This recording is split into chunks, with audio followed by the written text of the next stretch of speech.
சொல்ல துடிக்குது மனசு. இன்னைக்கு நம்ம நிகழ்ச்சிக்கு ஒரு வல்லுநர் வரப்போறாங்க ஆலோசனைகள் சொல்ல. அவங்களை சந்திக்கிறதுக்கு முன்னாடி தாமோதரன் விஜயகுமாரி தம்பதிங்க வந்திருக்காங்க. இவங்களுக்கும் ஒரு குழந்தைய தத்தெடுக்கணும்னு ஆசையா இருக்குன்னு சொல்றாங்க. மேற்கொண்டு அவங்களோட பேசுவோம். ஏன் இந்த மாதிரி ஒரு ஆசை உங்களுக்கு? அப்படி இல்ல மேடம், ஏதாவது ஒரு ஏழை குழந்தைக்கு எங்கன்னா யாருன்னா கையில வச்சிருக்கிறத பார்த்தா கூட சரி, இப்படி வச்சிருக்காங்களே அதை நம்ம அது மாதிரி எனக்கு மனசுக்குள்ள ஒரு இதுவா இருக்கு. அதனால ஏதாவது ஒரு ஏழை குழந்தைய நமக்கு தத்தெடுத்து வளர்க்கணும் எனக்கு ரொம்ப நாள் ஆசை. அப்போ ஒரு பையன் இருக்க சொல்ல அப்பத்துல இருந்தே எங்களுக்கு ஆசை. அப்புறம் மாத்தி மாத்தி தங்கச்சிங்க கட்டிக்கிடு இது மாதிரி காலம் கடந்து போச்சு. இப்போ 10 வருஷமா மும்மரமா ஆசைதாங்குது. ஆனா வெளியே ஸ்டெப் எடுக்கல. அது வெளியே எங்க போய் எனக்கு படிச்சது இல்ல, வெளியே எங்க போய் பழக்கம் இல்லை. அப்படியே யாரையோ கேட்ட ஒரு இடத்துல கேட்டதுக்கு குழந்தை சின்ன குழந்தை அப்போ 5000, அவங்க 10 வருஷத்துக்கு முன்ன 5000 ரூபாய் கூட கேட்டாங்க. நாங்க அங்க போவே இல்லை. அதுக்கப்புறம் ஒருத்தர் என்ன செஞ்சாங்க, இந்த தாம்பரத்துல இருக்குது, செங்கல்பட்டுல இருக்குது, அங்க கூட்டி 2-3 இடம் சொன்னாங்க. அப்புறம் வில்லிவாக்கத்துல கூட எங்கே இருக்குன்னாங்க. சோயல்நல்லூர் அண்ணாண்ட அங்க கூட இருக்குதுன்னு சொன்னாங்க. அவங்க என்ன செஞ்சாங்க, அங்க யாரோ வேலை செய்யறாங்க, அங்க கூட்டி போயிட்டு இப்படியே எங்களை எல்லாரும் சொல்லி சொல்லி நாங்களே கடத்தினாங்களே தவிர யாரும் எங்களை கூட்டின்னு போய் இது பண்றதுக்கு எங்களுக்கு எதுவும் இல்லைங்க. எங்களுக்குன்னு முயற்சி எடுக்கிறதுக்கு இது இல்ல. அதாவது யார அணுகணும்னு அதான் அப்படி தெரியல. பையன் இருக்காரு, அவருக்கும் இப்ப குழந்தைங்க இருக்காங்க.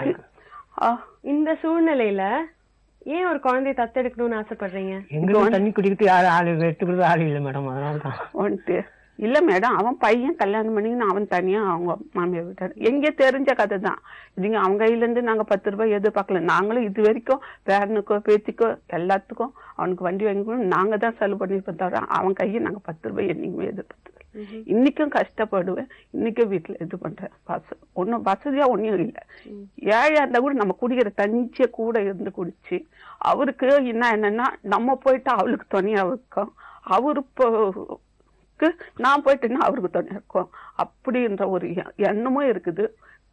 ரெண்டாவது ஒரு குழந்தை எடுத்து நம்ம செய்யற அந்த புண்ணியம் நம்ம பிள்ளைக்கு சேர இல்லையா. எங்க குடும்பத்திலேயே வாரிசா சரியா குடும்பத்துல ஏதோ ஒரு பொண்ணு செத்து போச்சுன்னு சரியா முழுமையா யாரும் வாழ்ந்தவங்க கிடையாதுங்க.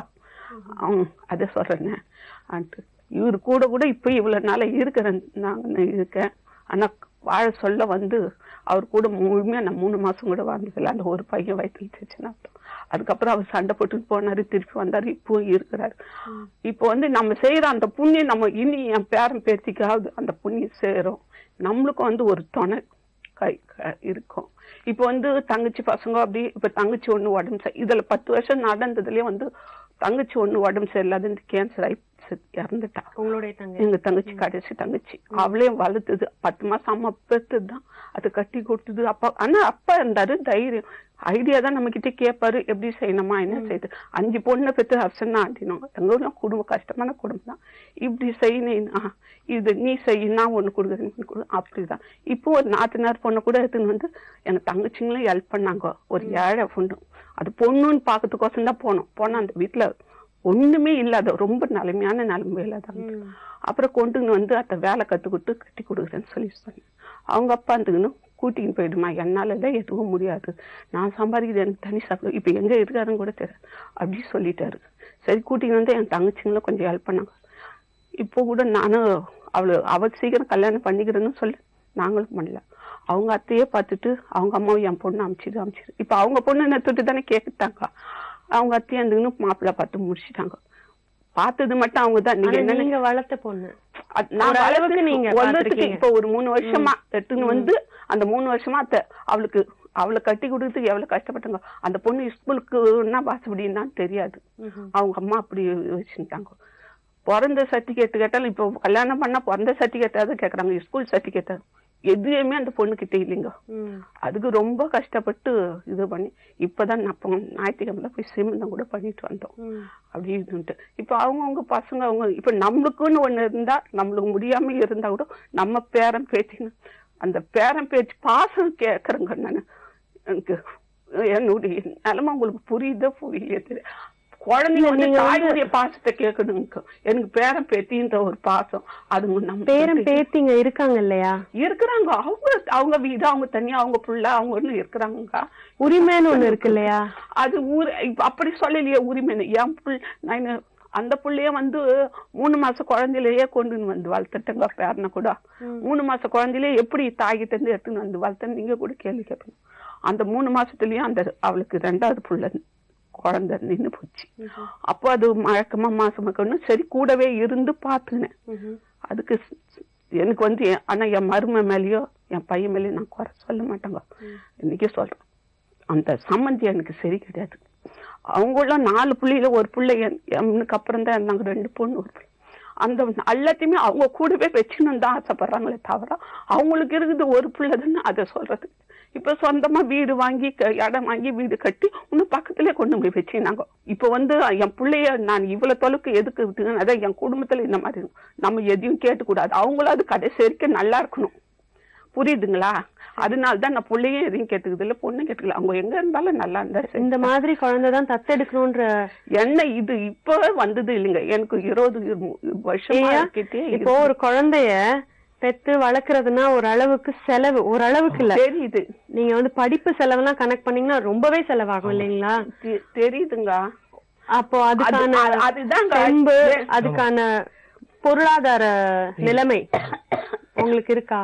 இருக்குங்க. அதனால சப்போர்ட் பண்ணணும். இன்னொரு குழந்தைய தத்தெடுத்து வளர்த்து ஆளாக்க முடியுமா?